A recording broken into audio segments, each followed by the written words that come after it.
definitely developing a positive mindset is the second thing, which to me it means teaching people how to own their confidence. Power to Live More with Joe Dodds. Welcome to the Power to Live More podcast, all about productivity, organisation, well-being, energy and resilience.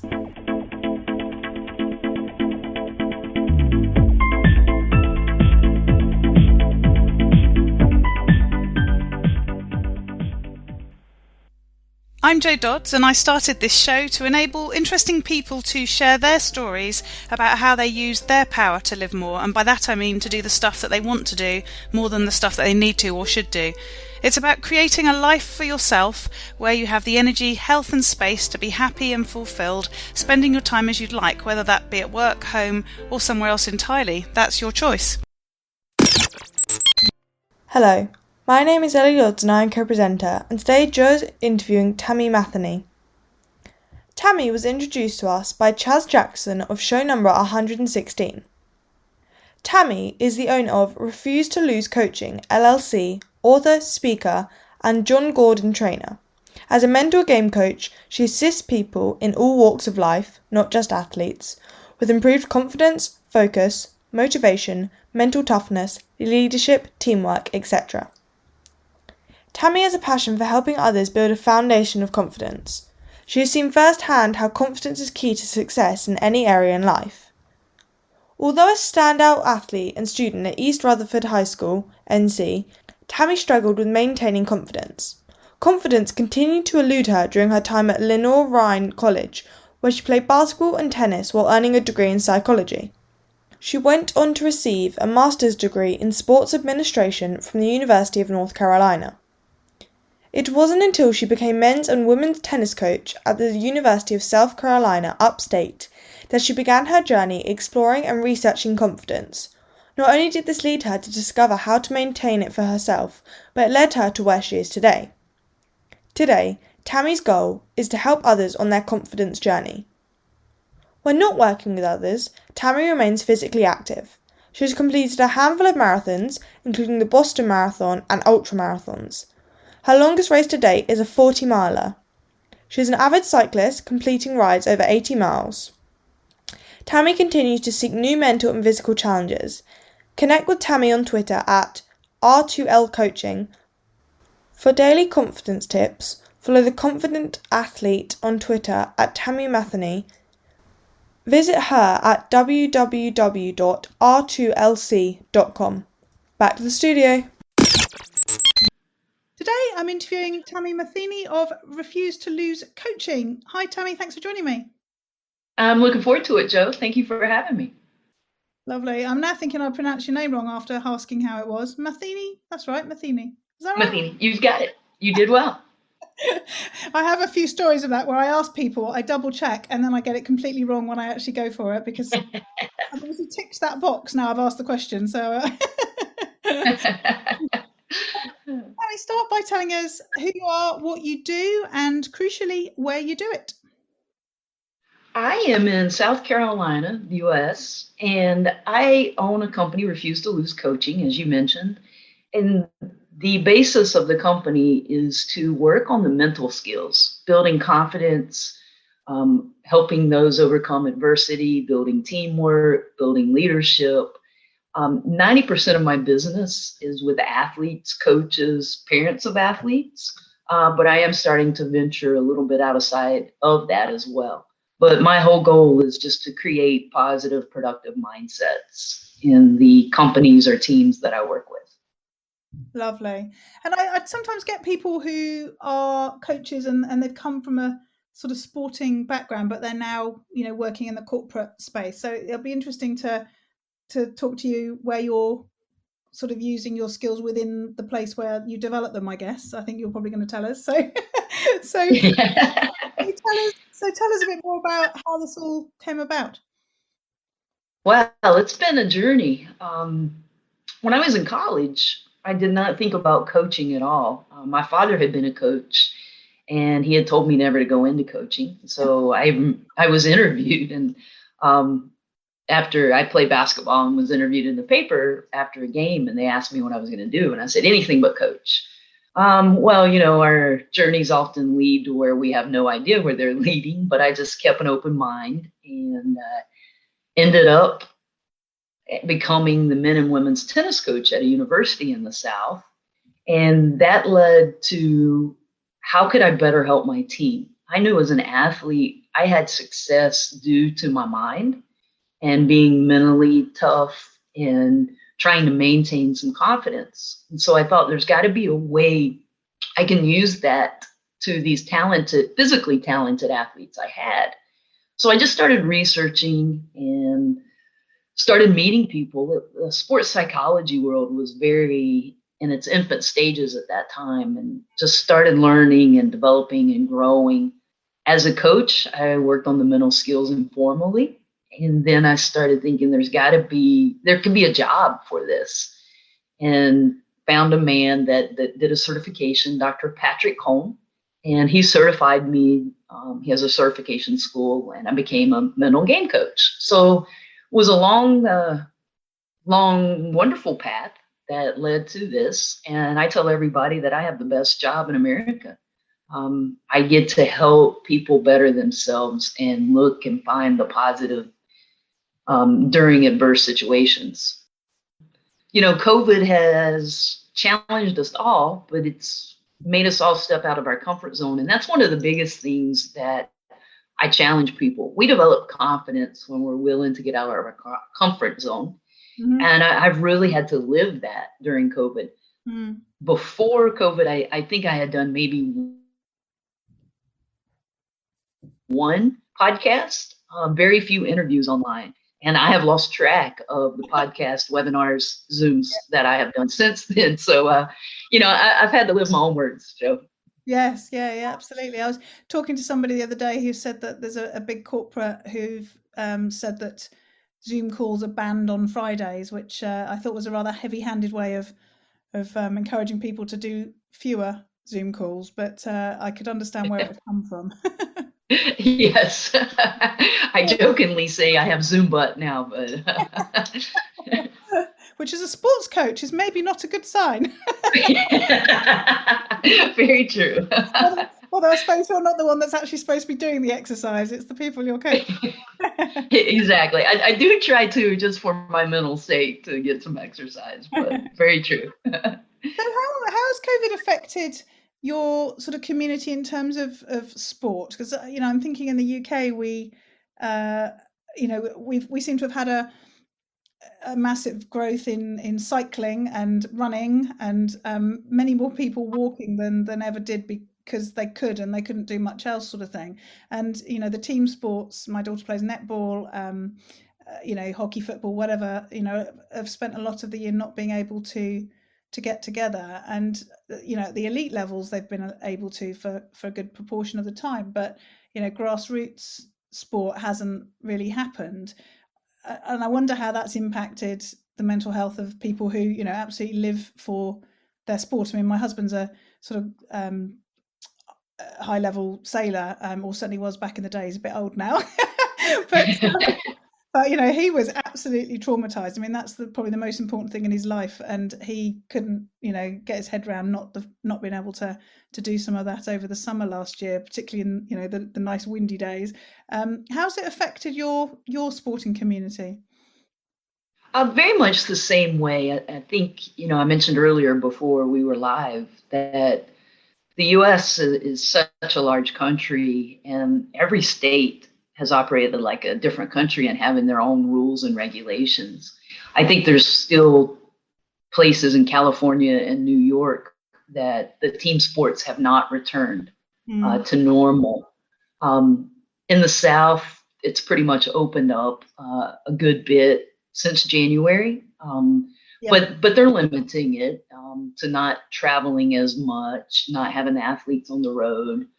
So you do see a lot of changes. And you're right, your husband struggled with that. And the high school and college athletes I work with, they've really lost their identity. And so I think that's been one of my challenges, is try to fill in that role that they are more than an athlete. And I am big on why. What's your ultimate why? Why do you do what you do? And trying to get these athletes to realize, if you're a high school student, maybe your why is to play in college. Well, this is one season of your life that you're losing. And so that ultimately, yes, will challenge your why, but your why is still alive. And trying to get them to see the bigger picture instead of just the short-term results, I think has been what I have challenged myself to try to give my clients. Yeah. So, what does I was going to say, what does a usual day look like for you? Clearly, I painted a picture of the fact that it's not usual, but what would normally? How would you like to? Well, let's see. Now it involves putting on my sweatpants and a nice shirt. With Zooms, you can't see the bottoms. Pajamas on, yeah. Yeah, and then sitting in front of the computer. Past few months, I've been able to work in person with some teams. But my parents asked me that last year before COVID struck, like, what does a normal day look like? And there isn't a normal day. And I think that's one of the things that I really do love about my job. I can get very bored in the same routine. So some days I'm traveling to universities across the U.S. Some days I'm on the computer. Some days I meet with individuals. Some days I just have computer days and trying to do some writing and stuff. So there really is not a typical day. Last night I got home, I think about 10:45 p.m. Today I have in the afternoon. It's kind of the place. Yeah. And so is that sort of intentional to keep that variety going? And how do you then sort of manage your time to make sure you get done what you need to get done? Because it can be tempting, I guess, to do the fun, exciting bits more. Yes, and that is probably my biggest weakness, is trying to stay on time management. But it might be subconsciously intentional, but I think just the nature of sports, where you have rainouts or bad weather, or a coach calls up, well, we had you scheduled for this time, but we need to rearrange. Or you get that last minute call from an athlete, hey, I need help. I got a big game today. So I think that lends itself to having to be flexible. Mm-hmm. Yes, yeah. And in terms of sort of practical steps to organize yourself, how do you manage your tasks? How do you manage, the plan of what you need to get done? I try to organize it by a priority. What's first things first? That's a saying I say a lot to my brain. First things first, what is needed first today? And then I have a get to list instead of a to do list, but a get to list. Right. And just try to knock that off throughout the day. If I don't write it down, I'm proud of it. And I'm still old school, and I have a paper calendar instead of having everything, on my phone or on my computer calendar wise. Yeah. But when I write that down, that helps me remember it, and then I have that visual to look back on as well. Mm-hmm. It's funny you say old school. So many times on here that probably 95% of my guests actually use pen and paper for their to-do list. So yeah. I'm not sure where my fellow new people are, because I don't. Yeah, if I write it down, I'll remember it. If I type it, I don't. And the same thing with reading. I struggle to read online. I if there's an article, I'll usually print it out, and so I have a hard copy to read. Mm-hmm. Yes, yeah, I don't do that either. But I did buy an iPad Pro, which is the sort of A4 size, so that I could read on that. I don't read on my computer either, as you say. I don't really like reading on there, but I did find some technology that helped instead. Well, good. I probably need to get out of my comfort zone and try it, but I'm still wanting pen and paper. Yes. Yeah. So you tell me what you called your to-do list again? your get to list. Yes. Do you have a sort of to not do list? Some people sort of utilize that so they don't get distracted by stuff that isn't important, but they think it is or whatever. No, I don't. I have heard of that before, but I try to preach, so I guess it would go against what I preach, and I try to make sure with my self-talk that everything is what I do want to do versus not. Because often our brain struggles with that distinction. Okay, I don't need to waste time on social media today. Well, I'm going to waste time on social media today if I do that. So we're all different, so I'm not saying people should necessarily, follow that. But I know my brain, if I say not, then I tend to do it. So I would rather tell myself what I'm going to do versus not to do. Yes. Yeah. Oh, I like that. So, as I said, I've had people on here who have taken this sort of sports coaching psychology stuff into the business world. I'm not sure if I've had a sports coach who's still, within that space, if you like. Um, Tell us sort of some of the themes that you work with your clients on. As you say, sports psychology is still sort of fairly new, but it is something that gets talked about quite a lot in business terms, isn't it? And I had somebody on the show a few weeks ago who was talking. In fact, it might have even no, actually, not in a few weeks ago. I've just been looking, bearing in mind we're interviewing ahead. I think actually by the time this is published, it's last week's interview. Dave Rules talking about using the I forgot what I was going to say. That's sports psychology. No, not using sports psychology. I think in terms of how he's working, but he has got a very big sports background. I can't even remember the point now, but what he's saying will have been different to what you're saying. So it's quite interesting, a contrast over the 2 weeks, even though I can't remember what he said. Yeah. It was a few weeks ago. But yeah, so what are the sort of the recurring themes? What are the key areas that you work with people in terms of their sort of mindset for that confidence you've talked about? Well, I think number one, it is, to me, successful teams or companies are relationship based. When you recognize you're all in it together and you're working for a common goal. So spending a lot of time on how do you develop relationships by communicating, and we communicate so we can connect. And when we feel connected and know each other, then we're going to give a little bit more to that person and to the company or to our teammates. So that's one of the important keys. In my last book, This Is Good, I base it around this formula for success that I came up with. And this is for teams or companies, in my opinion. But success is unity plus positive emotions. And if we're unified in what we're doing and we have positive emotions, then we're going to have some type of success. So the second one is building that positive mindset and embracing adversity or challenges that come our way instead of getting negative and shutting down. And COVID has really challenged that. I feel like we're constantly coming back to COVID, but during times like COVID, if you look back in our past history, that was when corporations made the biggest breakthroughs or biggest inventions. Because when you have adversity, that's the time for someone to step up. And I think it really separates the successful people from the less successful people. So definitely developing a positive mindset is the second thing, which to me it means teaching people how to own their confidence instead of letting it be what I call a roller coaster confidence. Oh, I had a good sale, I'm confident. Oh, I didn't do well, so I go down on that roller coaster.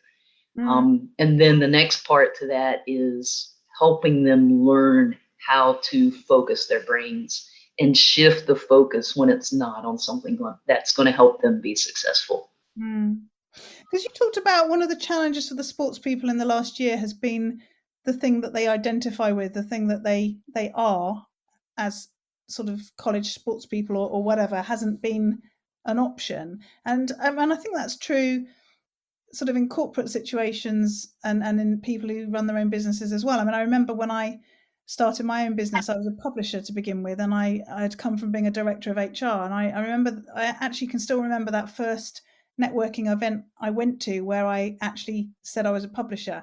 And I'd been to many networking events whilst I was still doing my HR job. And I'd sort of fudged the discussion, talked about the fact that I was starting a business and, that I was still working and everything else. But there was a moment where I was no longer a director of HR and I couldn't hide behind that identity, and I had to sort of take on this new one. And it was a really hard sort of moment, which is why obviously 15 years later I still remember it. And sports people are known for being that person, aren't they? Even Yes. as they grow older and they do it more as a hobby than the be all and end all. It's something that they identify with. How do you help people to, I don't know, sort of, was it internalize it so it becomes something that they're confident about without needing to be that person, if you see what I mean? How do they take the best bits of being a sports person and not actually then, lose the confidence and the positivity because then, I don't know, injured, or they're not doing the sport because of COVID or because they're too old, or I don't know, whatever it might be? Yeah, that's a good question. And I think you just mentioned the key word, and that's internalize. And too often we base our ego, our identity on the external stuff, our titles, or what other people say about us. And it's learning to flip that. And confidence at the root level is knowing yourself and liking yourself. And so one of the things that I have athletes and non-athletes that I work with is to really list all of their characteristics and strengths that they give to this world. And we're also unique. And when we can focus on our uniqueness compared to who society says we are or compared to another person, then we start to own that confidence. So we're having to look inside ourselves, getting to really know ourselves, and then recognizing our job or our title within a family is just a portion of us. Maybe it's a strong portion, but it's just a portion. And we all have so many different roles. And trying to recognize that and embrace it and appreciate it. Mm, mm. I'm reading a really interesting book at the moment, actually, called, and I can't get it right every time I say it. I think it's Happy Sexy Millionaire, I think is the book. An absolute recommend. Stephen Bartlett wrote it. He's recently left an organisation where he took it to IPO, and he's multi-millionaire and all this sort of stuff. But he came from sort of nothing. He was homeless, he was scrabbling for food and things like that, started a business, and in the end, it's all turned out well. But a big theme of his book was about that whole self-awareness piece, and how without that you're almost sort of living a story that isn't true, or a story that you're telling yourself that may or may not be true. And so a big part of what he's talking about in the book, which I have particularly enjoyed reading about, is that whole piece, as you were just saying, about being aware. Mm-hmm. Yeah. And when we make it about the external, we become very fragile because it's only based on, again, our title or what we've done lately or what someone says about us. Yes. Yeah. And to be robust, you have to see that as sort of, I suppose, an add-on, an extra, if it's positive or negative, fine, but it's outside of who you really are. And that, I guess that's the key, isn't it?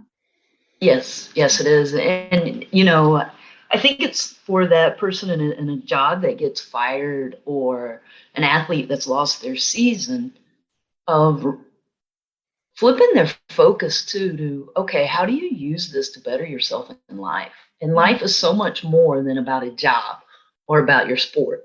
And often when you can shift that focus, you're going to, like you said, be robust and probably have more success, different than maybe what you had planned, but more success overall, for your life. Yes, yeah. It's interesting. I had a walk with a friend this morning who starts a new job tomorrow, and she came into that situation through not a particularly nice finish with her previous employer. And she was saying, she's had the time during the last few months to really look after herself and think about what she wants and how she's going to sort of work moving forwards and everything else, and how she's not going to go back into the same groove that she was in with her previous employer with the new one. She's not going to work ridiculous hours. She's going to still prioritize self-care and all that sort of stuff.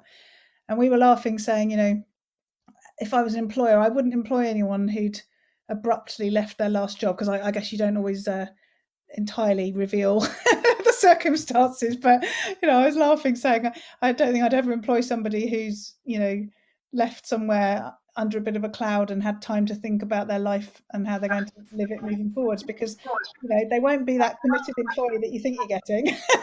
They've got a whole new world that they've created now that they're focused on. I was saying, way back in my career, I'd left an organisation on not particularly good terms, and decided to work as an interim ever after, because I didn't want to be beholden to other people, and if I got into a situation I didn't enjoy, that I could easily move on and so on. So it's interesting how you have these experiences, and then you take stock and you become aware, and you decide what you're prepared to accept and what you're not prepared to accept, and that makes a big difference to how you move forward.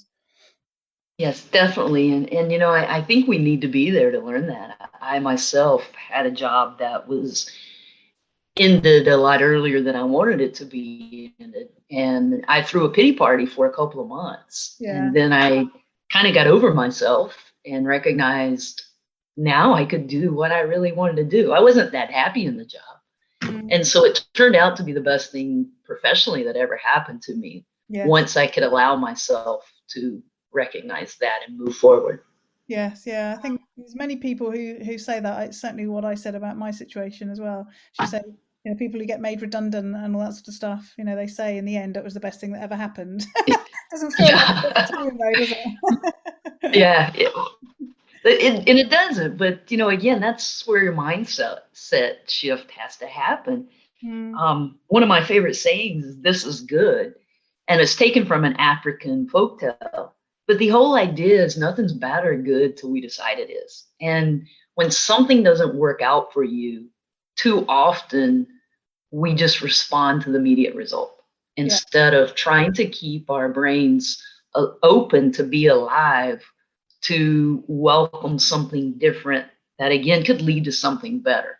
Mm-hmm. And that's one of my biggest themes is, okay, this is good. And when something negative happens, I instantly say that saying to myself, and then just try to keep myself positive or productive thoughts to allow something better to come in. Yes. Yeah. No, I love that. One of my students is writing a program at the moment, and he used the parable, which is a bit like that, where, and I can't remember the scenarios, but something like, I don't know, somebody's horse escapes and the neighbors say that's terrible, and he says could be, maybe not, and then something else happens that only, I don't know, the barn burns down, and because the horse had escaped it didn't die, and the neighbors go that was good, and he goes maybe not, and then something else happens, and it goes on, and it's exactly that concept, which is things happen. It's what you then do in that moment that determines good or bad, and actually sometimes even what looks bad to begin with turns out to be good in the end, depending on how the story sort of flows. Yes, definitely. That's again the basis of about everything I try to help my clients with. Yes, yeah.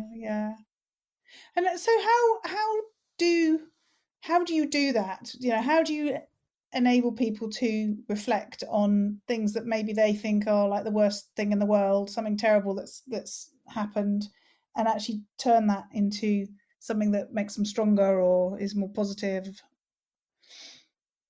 Well, I tell them the folktale, and if we have time, I'll share that. But I tell them the folktale because usually, I remember in growing up in church or in class, if someone told a story, I remembered the message. If they just preached at me or lectured to me, I forgot the message. So my technique is I try to use a lot of stories. So I'll tell that story, and then, okay, what is something negative that happened, and how can you turn it into a this is good moment? and then listing all of the reasons this could be good. So for example, an injury. Okay, what is good about an injury? The immediate reaction is, oh no, I can't play my sport right now. Yeah. But if you think about it, how can you use this time to better something else? How do you use this time? Maybe you needed a break mentally and physically. Yeah. You can work on being a better teammate and showing your worth is more than just, the physical part. So really having them come up with it, not me, their list of what is good about whatever the situation is.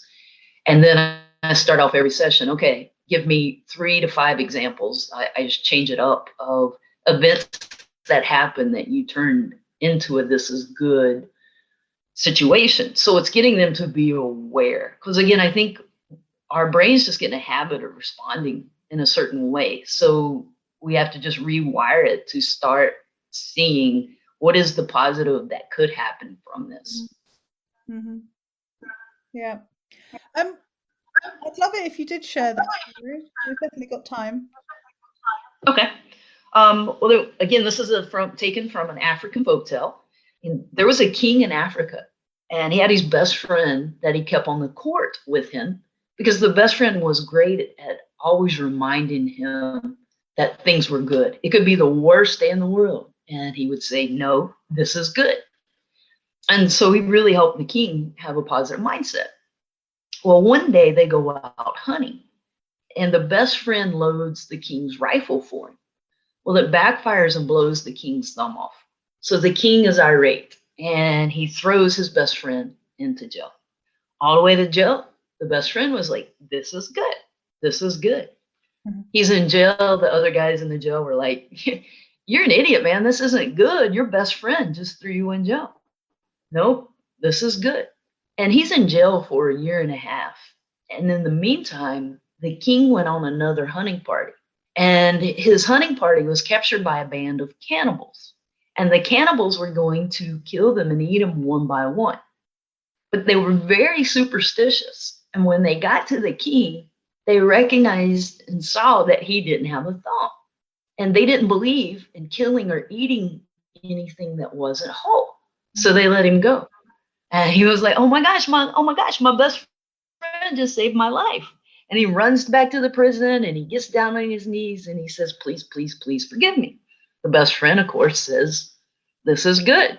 Mm-hmm. And the king says, "Yes, I know it was good for me. You saved my life, but I have wasted 1.5 years of your life." And the best friends, "No, for you see, if I had not been in jail, I could have been with you and killed and eaten."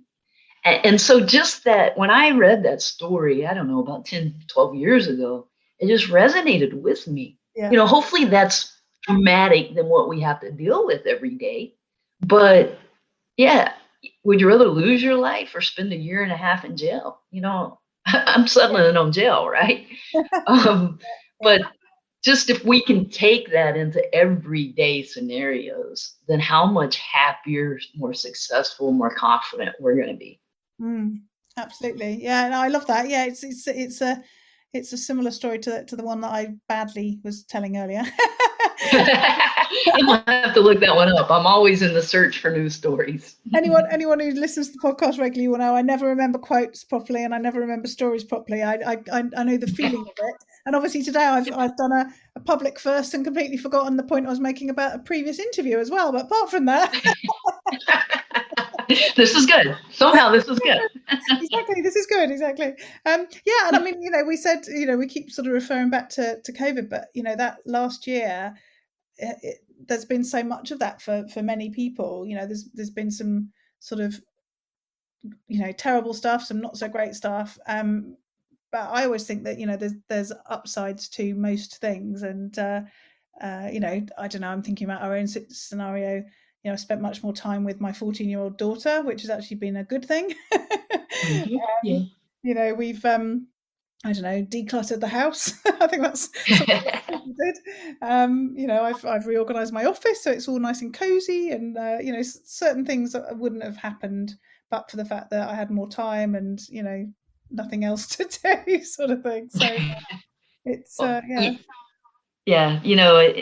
I have to practice it every day as well, Joe. I don't want anyone to think that I have it all together all the time, but my why, I mentioned why earlier, but my why I do what I do is to make a difference in as many people's lives as possible. And especially to help them get off of that confidence roller coaster. Well, with COVID, I saw it initially as my why was being taken away from me. I couldn't meet with teams anymore. And then again, a friend challenged me. He was like, well, you said your why was to reach as many people as possible.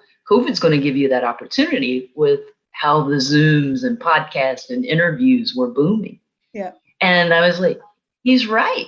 And I had started to worry about my paycheck. Like, if I don't meet with, but my why isn't my paycheck. Yes, I got to get paid to pay the bills, but that's not why I do my job. But I had shifted to focusing on that, and I became miserable.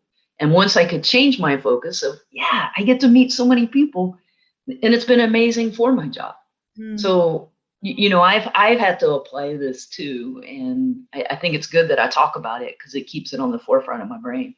Yes. So what about sort of learning and improving yourself? You're helping other people to do that, and self-reflecting as well, as you've just said.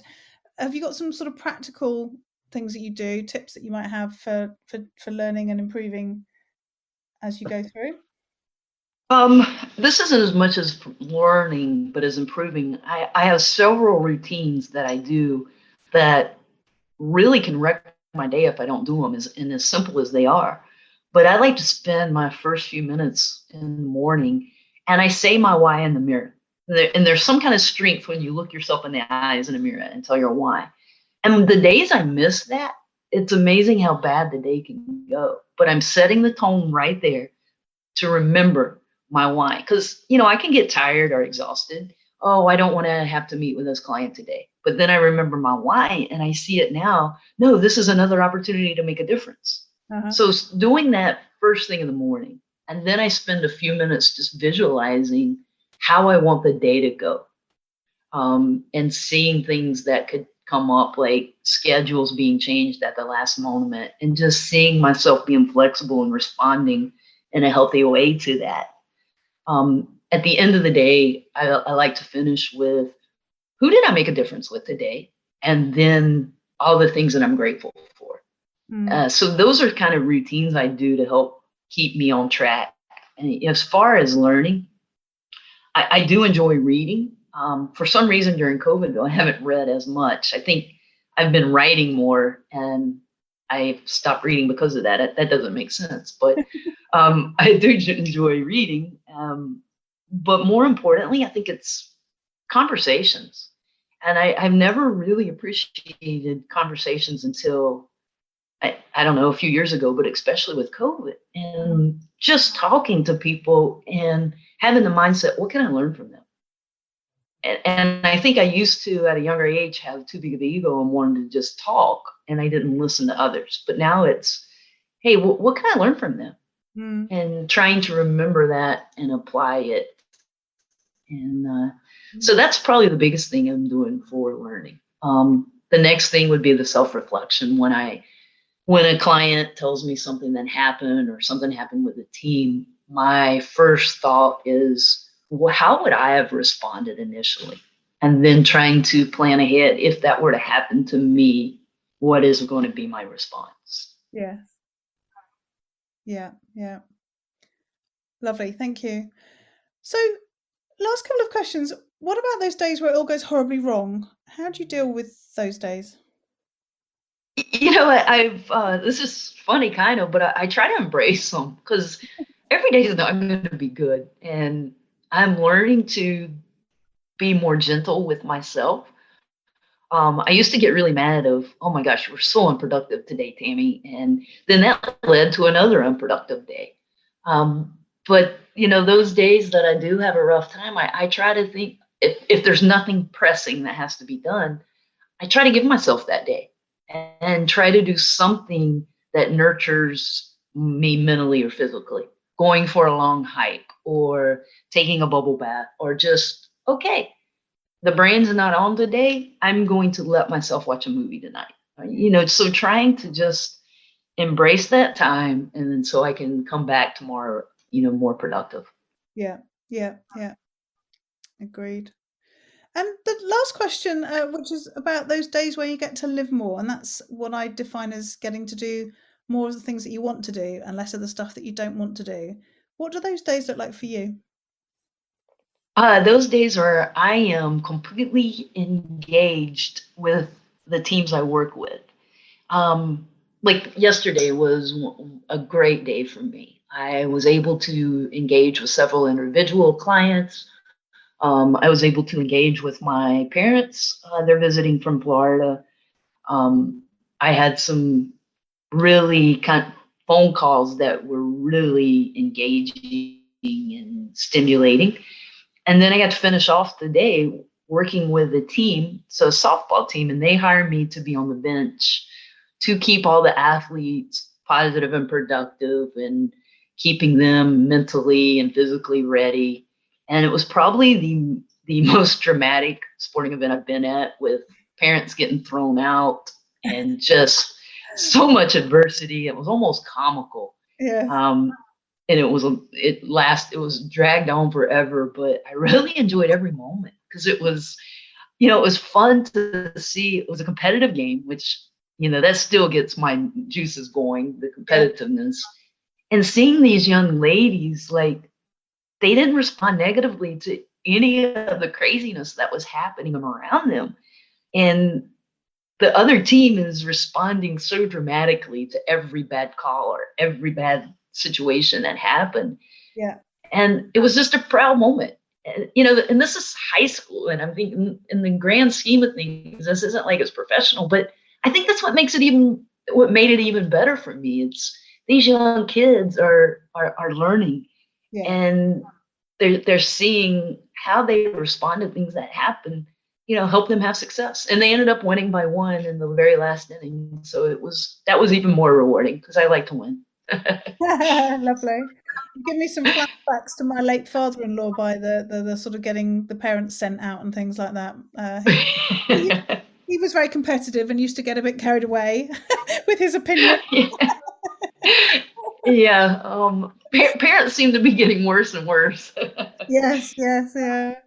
Lovely. So thank you, Tami. It's been great talking to you today. Tell people how they can find out more about you and get in touch. Okay, I have a website, r2lc.com, and it has several blogs. I also put out a monthly confidence calendar. I should have mentioned that as a way I better myself. People thank me for putting it out, but it really, selfishly, it helps me. But every day is just a tidbit that if you do say or put into effect, then it's going to help you build confidence. Because confidence is based on what we do, say, and think every day. So if you want the confidence calendar, you can find it on my website, or if you want to email me at Tami, Tami, at r2lc.com. I can send that to you as well. And if you have any questions, please reach me there.